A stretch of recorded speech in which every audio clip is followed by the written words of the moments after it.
పిల్లాడు ఇంటికి రాగానే పిల్లలు ఉన్నవాళ్ళు ఒక అభ్యాసం చేయండి. నా తండ్రి నువ్వు వచ్చావు అంతే చాలరా.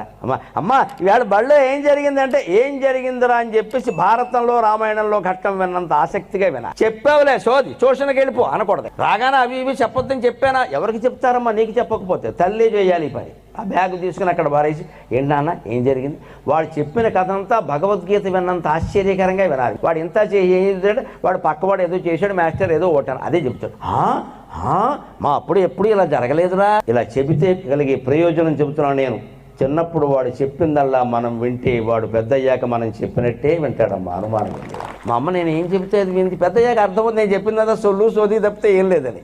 అయినా మా అమ్మ ఓపికగా ఉంది. మా నాన్నగారు పెద్ద ఆఫీసర్, ఆయన కూడా ఒళ్ళో కూర్చోపెట్టుకుని దశరథ మహారాజు రాముడు కబుర్లు విన్నట్టుగా విన్నాడు. మా నాన్న ఎంత గొప్పవాడు అని ఆయన కూడా అలాగే ఉంటాడండి. ఎందుకంత అద్భుతమైన వ్యవస్థను మనం కోల్పోతున్నాం? దీనికి రూపాయి ఖర్చు లేదు.